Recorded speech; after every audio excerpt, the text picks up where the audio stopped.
I'm Ryan Cave, the Caveman, with the Cave Realty team at Keller Williams. Today, I'm sharing one of those 5 things every buyer should know before making a move to the North Dallas area. This is one of the top tips we share with our buyers in the North Dallas market, and it can really make a big difference. You need to get educated. Learning about the process and the local market, down to the school district and neighborhoods you're interested in, is important.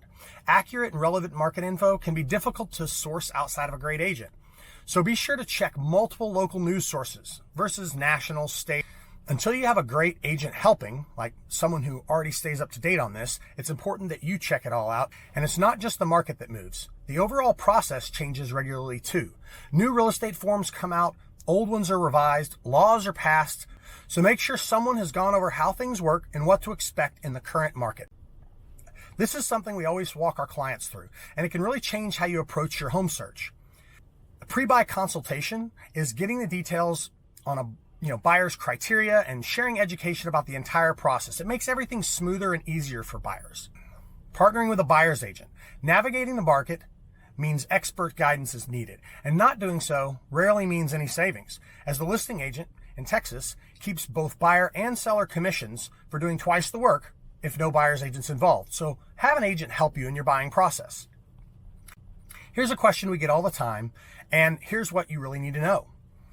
How much should I expect a seller to come off their price? This is highly dependent on specific market and often different from one neighborhood to the next. So detailed comps or comparable data must be analyzed to determine on a case-by-case basis what you should expect a seller to come off in any given market. Furthermore, this depends on how motivated each seller is.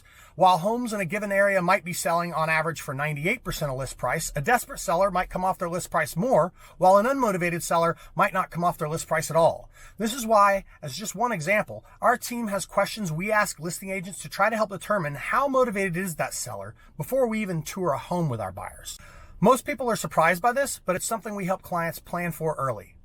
A home search and purchase from start to finish can sometimes take 4 to 6 months, depending on several factors. So we often meet with clients who are 6 or 9 months from their desired move date in order to game plan and avoid scrambling or rushing decisions due to a lack of time. Get approved. Knowing your budget up front, like what you're qualified for, the down payment, closing costs, a comfortable monthly payment, what are your prepaids, escrow items, all of that can avoid wasted time, headaches, and heartaches by knowing it up front. Ever wonder what most buyers miss in their first home search? It's this. A true advocate of an agent. This is someone who will tell you things that may be okay now but might not be in the years ahead. Think about a nearby field that's beautiful and serene at present, but may become a commercial development later. Or a 2-story home that some older clients love. When the older they get, the less likely they are to want to go upstairs. Having an agent who will tell you these things up front, or at least get you to think about the years ahead, even if it means having to show you more homes and taking longer for them to get paid, is critical to long-term happiness in your home.